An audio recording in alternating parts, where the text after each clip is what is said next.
तरीका क्या है गाइज, मैं आपको अपनी जुबानी नहीं या किसी के सुने भी नहीं बल्कि एक किताब के ज़रिए से मैं आपको बताऊंगा, जिस किताब का नाम है कानून शरीयत।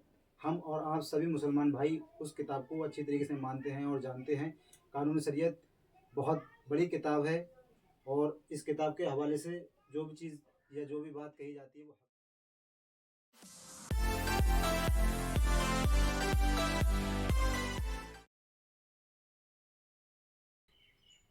प्यारे अजीज़ दोस्तों, अस्सलाम वालेकुम वरहमतुल्लाहि वबरकातुहू। मेरा नाम हसीब और आप देख रहे हैं इस्लामिक एंटरप्राइज 99 की जानिब से। आज हम नमाज के ऊपर चर्चा करने जा रहे हैं।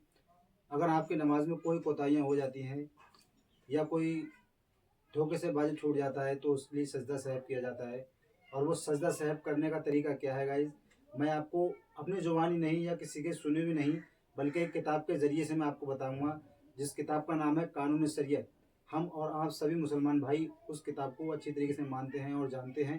कानून शरीयत बहुत बड़ी किताब है और इस किताब के हवाले से जो भी चीज़ या जो भी बात कही जाती है वो हक बात होती है गाइज। तो ये देखिए आप, कानून शरीयत मेरे पास किताब है। मैं इसको पढ़कर आपको सुनाऊंगा किस तरीके से सजदा सहब किया जाता है और नमाज सही करने का तरीका क्या है।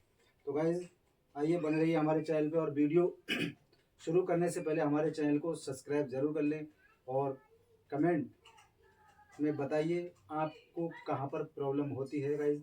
मैं आपको उस चीज़ का सलूशन बताने के लिए तैयार हूँ गाइज।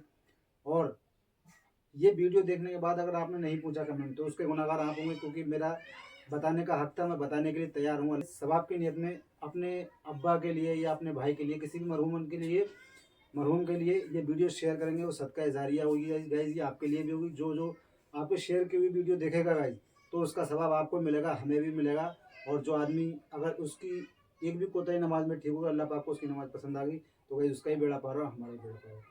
तो चलिए अब हम आपको बता रहे हैं किस तरीके से सजदा सहब करने का तरीका है, क्या है। ये आपको दिखाई दी मैंने, अभी कानून शरीयत किताब है। और माशाल्लाह अल्हम्दुलिल्लाह मैं थोड़ी बहुत हिंदी जानता हूँ आपके दुआ से, और इस चीज़ से मैं बहुत कुछ सीख चुका हूँ। इस्लामिक बातें, दीनी बातें, और इसी तरीके से मैं आपको बताता भी हूँ और बताता रहूँगा इंशाअल्लाह। तो गाइस अब मैं वीडियो शुरू कर रहा हूँ, बिल्कुल ध्यान से बगौर समाज फरमाएं। सजदाए साहब का बयान।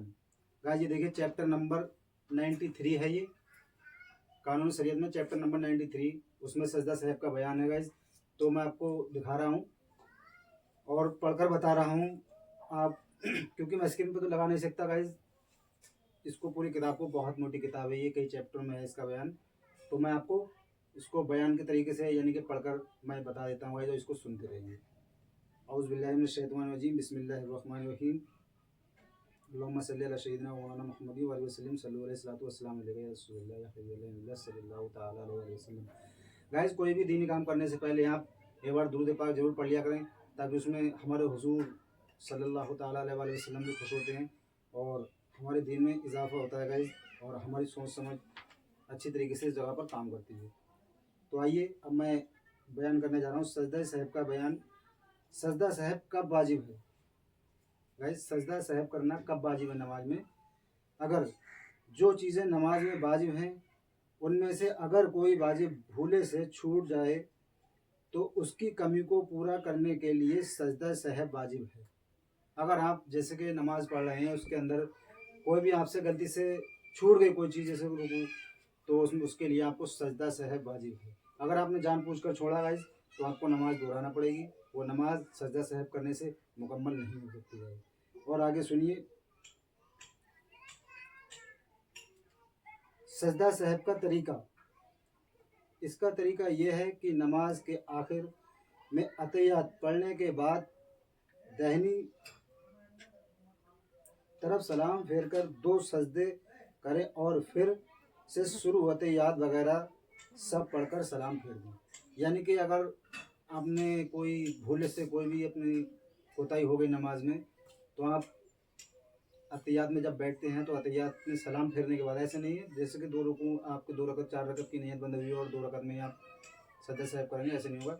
आपको 4 रकतों की नियत बंद हुई, आपकी चौथी रकत में जब आप सलाम फेरने जाएंगे तो अतहियात पढ़ने के बाद जब आप दाहिनी तरफ सलाम फेर देंगे, फिर उसके बाद 2 बार सजदा सहब किया जाएगा और फिर आप अतहियात पढ़ेंगे शुरू से पूरी अतहियात के बाद आप जो पढ़ते हैं वो पढ़ने के बाद अल्लाहुम्मा सल्ली और रब्बना आतिना पढ़ने के बाद फिर आप दोनों तरफ सलाम फेर दें। इस तरीके से सजदा सहव मुकम्मल हो जाता है। मसला सुन लीजिए, अगर कोई वाजिब छूट गया और उसके लिए सजदा सहव ना किया और नमाज ख़त्म कर दी तो नमाज दोहराना वाजिब है। अगर आप नमाज पढ़ रहे हैं और आप भूल चुके हैं कोई चीज़, आपने सजदा सहव नहीं किया और आपको याद आया कि यार मैंने सजदा सहव नहीं किया, नमाज मैंने पढ़ ली, तो आपको नमाज दोहराना वाजिब है। मसला, अगर कसदन कोई वाजिब छोड़ दिया तो सजदा सहव काफ़ी नहीं बल्कि नमाज दोहराना वाजिब है। गाइस मैंने आपको बताया, अगर मैंने ये चीज़ मैंने आपको भी एक्सप्लेन की थी अभी पहले कि अगर आपने जानबूझकर कोई भी रकत में हरकत कर दी या कुछ भी छूट गया आपसे और आप सजदा सहव करते हैं तब भी आपकी नमाज मुकम्मल नहीं है। क्यों? कि वो आपने जानबूझकर उसमें कोताही करी, खामियां करी उसमें। तो अल्लाह पाक को ये चीज़ नापसंद है, जानबूझकर कोई भी उसकी शान में गुस्ताखी करी जाए या उसकी इबादत में, तो गाइस आप उसको नमाज दोहराना वाजिब है। तीसरा मसला सुन लीजिए गाइस, जो बातें नमाज में फ़र्ज़ हैं अगर उनमें से कोई छूट गई तो नमाज ना हुई और सजदा सहब से भी ये कमी पूरी नहीं की जा सकती बल्कि फिर से पढ़ना फ़र्ज़ है। गाइस नमाज के अंदर 3 चीज़ें होती हैं, फ़र्ज़, वाजिब और मुस्तहब।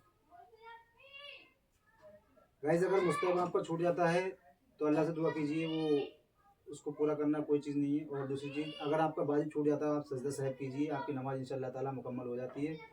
और अगर कोई फ़र्ज़ छूट गया आपका तो गाइस आप सजदा सहब करेंगे तब भी वो काफ़ी नहीं है नमाज के लिए, आपको दोहराना बहुत ज़रूरी है।